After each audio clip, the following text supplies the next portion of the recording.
is Michael Craig. And most of you know me by another name, or you better, like Pop-Up or Pop, Dad, whatever.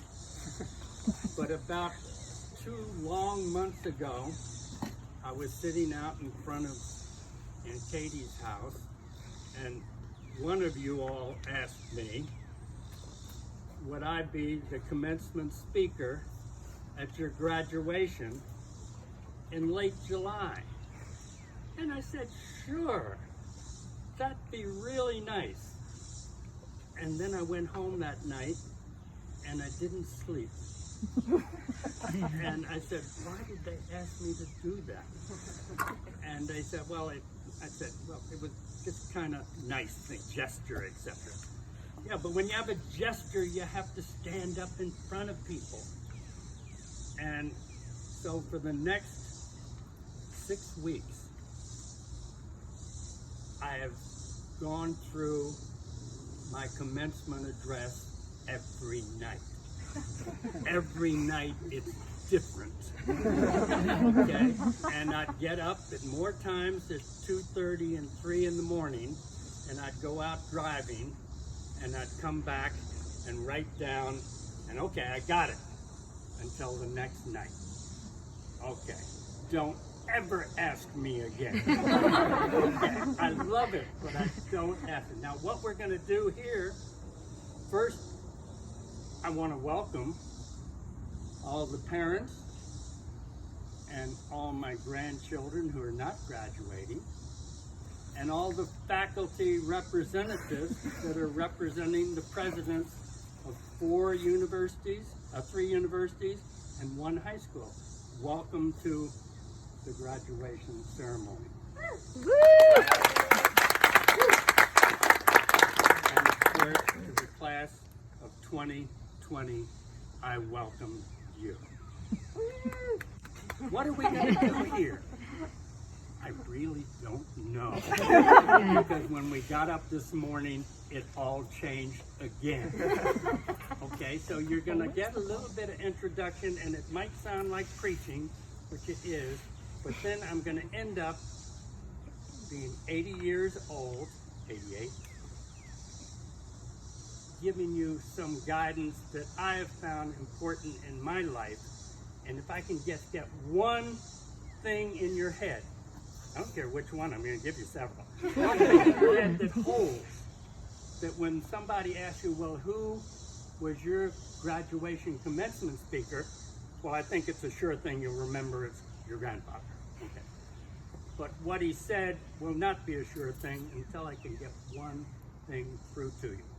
So that's my goal. First I preach a little bit, and then I give you some guidance that I think would be helpful, and certainly has been helpful to me.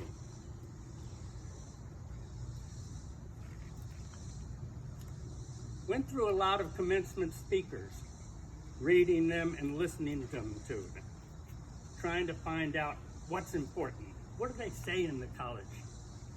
Okay, what they say is all the same thing, and it's not hardly worth knowing. It's inspirational until you get up and go out and party.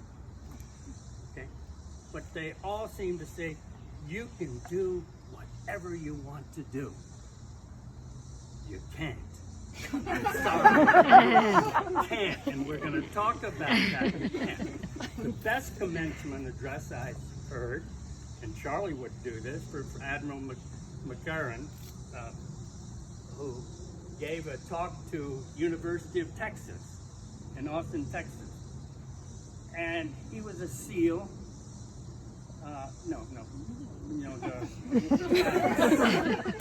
And he gave 10 points that he thought would help you change the world. And that was his message. I'm going to give you things and it's going to help you change the world. And his number 1 thing was, make your bed. He said we got up and we made our bed perfectly, where you could throw a quarter on it and it pop up perfectly. And it made sense to him. Because do the first thing in your day, do it perfectly, and that sets the pattern of doing the rest of the things perfectly. Really good commencement address until I listened to it several times. Make your bed first, and my mission is going to be when you wake up in the morning, first thing you do, on your knees. You're going to hear here, very briefly, things that you would not have heard at a public institution where you work. Okay? I've had free to do that. Okay? Because this is a private place. So, first thing is on your knees. Okay? What do I mean by that? Well, you have to have a life plan. You got a life plan? Yeah, all of you say, yeah, I kind of generally know what I want to do. And some people want to go out and my life plan, I want to make $1 million by the time I'm 30, then 35 million when I'm 35, and then 50 million. Then I want to retire. And my question to that would be, why? That's your plan, but why? Another one wants to do, I want to go around the world when I'm 30, and when I want to get on a yacht, and I want to see all the countries in the world. Why is that your goal? And the others want power. You know, I want to go to law school, and I want to influence people, and I want them to look up at me and listen to what I have to say. Why? So if those are your plans, and the last one, I want to go out and seek honors. I want to do so much so people recognize how good I am, how valuable a person I am. Why? My plan that I suggest to you, because I know of all your Christian backgrounds, etc. Your plan, I think, should have to do with being a saint. Ooh, why? We can answer that for next commencement address. Okay, why do you want to be a saint? Because that's the only thing that you can do and guarantee. The others, you own nothing. 50 years ago, from now, you'll own nothing, no matter what your plan is, because you can lose it all tomorrow. But if your job, your goal is to be a saint, where your image is on our Lord, doing His will, you can't go wrong. Okay? You're looking for happiness, and I against wealth? Am I saying don't get wealthy? No, get wealthy. Pleasure? Absolutely pleasure. If you're a practicing Catholic, Catholics love pleasure. Okay? Yeah. But that should be the wealth that you get will come to you. Why do you want the wealth? For the greater honor and glory of God. That should be your life plan. And if it's not, work on it. Luck. You know, if you're lucky, everything's going to go well. You're going to be everything that you want to be. If you're lucky. I don't believe in luck. And there's an old thing that says, the harder you work, the luckier you get. No. If you look at it with your image of the Lord, He gives you things. He has no hands. So everything that is done by Him is done through you. So He'll give you these things so you can distribute them. That should be your plan. And go ahead and be your lawyer, be your doctor, do all those things. But it's because it is His will that you're trying to satisfy. Luck No, he'll throw barriers in front of you if he thinks you're going in the wrong direction. He'll throw barriers in front of you. That's his sign. And whenever you get a barrier, say thank you and look at why that barrier is there. You were just going to the Olympics and you're in the track and you broke your leg. Thank you. That's his will. Nothing happens without him.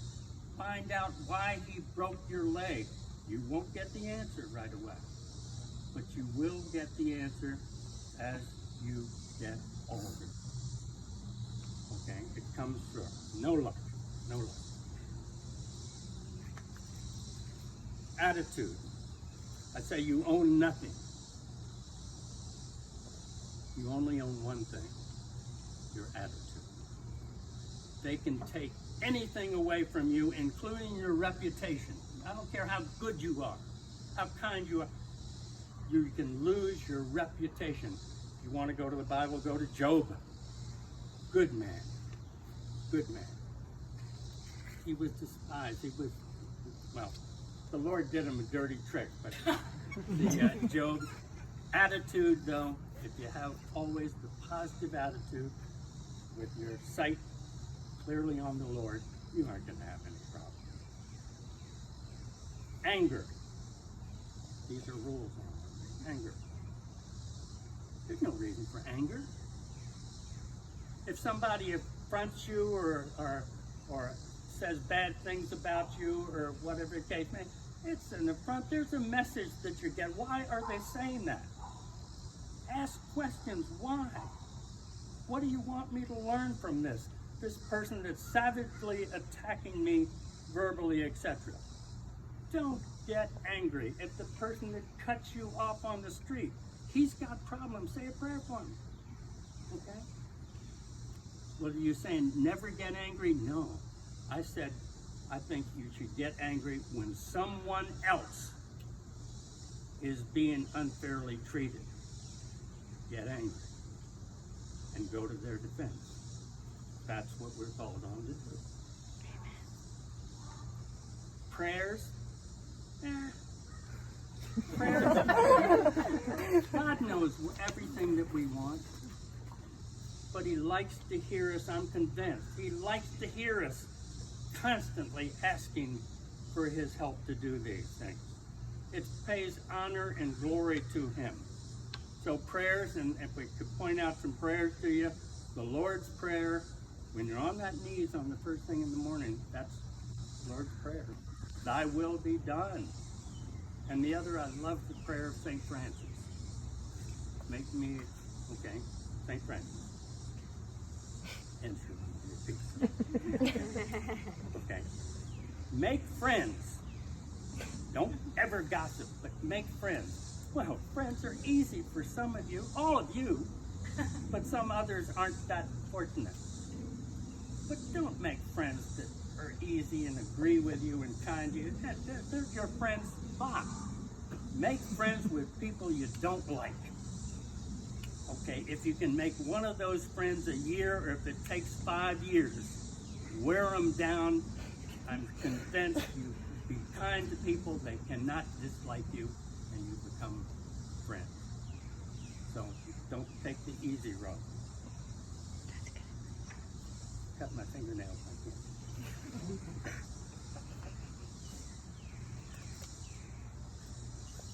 Write down, not a journal, I'd say a journal, but it's not really a journal. I don't want a diary, but I think you should write down starting tomorrow and for the rest of your life. Every time you read a poem that's meaningful to you, write it down. Memorize it? Yeah, you will after a while, but write it down. And every time you hear somebody say something that impresses you, that's inspirational, write it down or you'll forget it. And I'll guarantee you, after 5 years, 10 years, the book starts growing. And as you read through them, it refreshes, and then you'll ask the question, why did I even put that one in there? And that's called maturity. You're growing. Your experiences are telling you differently. The music that you're watching, listening to right now, and You know, most of you know I was trying to pick out the top 100 songs, my favorite songs. I started with 350 and I never got down below 250. I just couldn't eliminate any. But over the years, things have changed or stayed together. The books that you read. Keep track of the books you read. Not every book. The ones that really impressed that you want to go back and read again. So now the time when you're 50, 55 years old, a long time ago, 55, you can go back and see what impressed me of this. What is the book that I read that most impressed me? Believe it or not, Animal Farm. I love Animal Farm. And I've read that so many times because there's discrimination in there. And the good old pigs. Think of God, another thing. Try to think of God every day, at least 12, 15 times a day. Well, how do you do that? I'm busy, I'm studying, I'm working, I'm on my computer, I'm doing this and that. It's simple. You know my AMDG on my plates. And for those that don't know, AMDG is the Latin for Magnum Dei Gloriam, for the greater honor and glory of God. So every time you look at that plate, it brings an image to you. That's what I'm meant to be doing. When you find a penny on the floor, you look at it and see if it's heads or tails. You pick it up. If it's tails, throw it away. If it's heads, it has on it, "In God we trust." Stop. I'd stop. I don't know if you could do that. Stop for 1 minute. Just be quiet and see if a message comes through to you. No, Lord, you've got a message for me. Why did you flip that up there? No message come through. Flip it away. Okay. But another one would be found money. Some of you know about found money. Okay? So you're the hands. You're the Lord's hand. He's given you that money for some reason. Get rid of it to somebody that needs it. I guess you could ask him who, but it's not your brother or sister or something. It's needy people. Okay.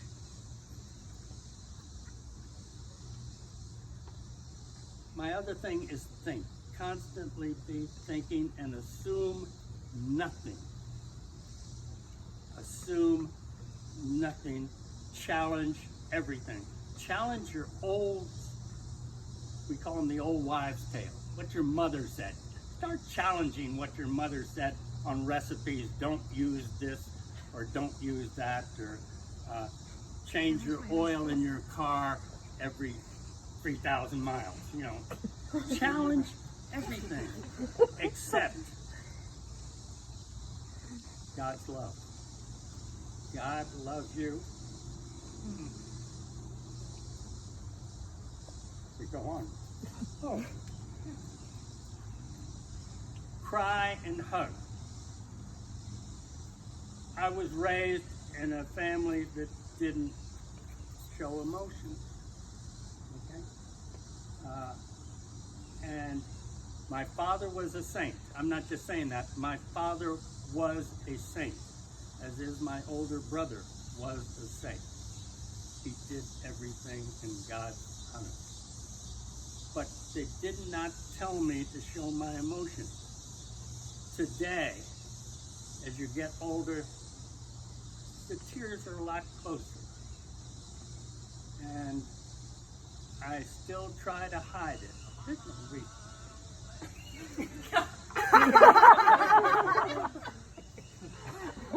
Okay. Mamas, don't let your babies grow up to be cowboys. That's right. Okay. So, okay. We're moving on. Okay. But hugging. Now, I always hug my daughters, but never my sons. No. And I do hug my sons now, and there are two people responsible for that. One is Joseph Benz. Joseph refused to let me not hug him. And everywhere we'd go, he'd come in and hold on, freeze, hold him and give me a hug. And I stand like this. Joseph, and then the other was my son, Pat. Pat got me hugging. Now, watch out, I'm going to hug everybody. That's a lesson to learn because it brings you closer to people in your life. Have an opinion on everything. Don't say, I don't know. If somebody says, well, how do you feel about this? Don't say, I don't know, unless you don't know, and then go find out. Have an opinion on everything, and if somebody asks you for it, give it. If they don't ask you for it, keep it in. Because they don't want to. Keep it in. And controversial or not, doesn't make any difference. But you, on race and status, the football or politics or education, forms of government, sports, be an interesting person. Who else wants to associate with you if you just, I know the law, so let's talk about law. No. That's where you're going to earn your money. Step off. Country. I used to, when I was younger, figure that in my priorities, God first, country second, family third. That changed. That changed about when I was 35 years old, and always been God, but family and friends moved up above country. Do I love my country? I certainly love my country. But it was a time, and it would happen to be in Vietnam, when I experienced the saddest day of my life, night of my life. And it was on Christmas Eve, and my family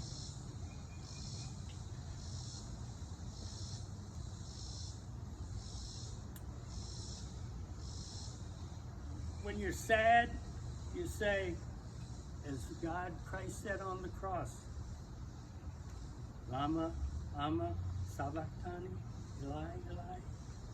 My God, why have you forsaken me? Think about that. That changed my life. Okay, when I could see what real depression was. Okay, then I worked through it. And it was the greatest thing that the Lord could have done for me. The U.S. flag, do I love the flag? Yeah, I like the flag. Do I like the Star Spangled Banner? No. No. Would that be my choice? No, I kind of like America the Beautiful. I wish that was our national anthem. And God bless America. How about people who want to step on the flag? If they're protesting something, go ahead. I pledge allegiance to a piece of cloth. No. I would rather my flag show the first part of the preamble to the Constitution, all written. Writing on a flag, wouldn't that be nice? We the people of the United, wouldn't that be nice? Then I can pledge to something. But a piece of cloth, no. Okay, now we're at the end. Honor your parents. You all do. You have superb parents. They're my children. And who they married are all super people. Okay? You are blessed. And although I am the most blessed person you will ever meet in this world, I was born about 3 feet away from home plate. You were all born on third base. And for God's sake, don't think you got a hit. You were born there. And you've got to remember, those who weren't born on third, there's some people that are really struggling to get into the ballpark. And then to get up to base, you were born on third base. Your only job is to get in, and there's where salvation is, and that's where your eternity is. You just have to get one base. The other people, help them. Get them in the park and get them about it they do it. Love your parents, and above all, without question, love your grandparents. Yeah.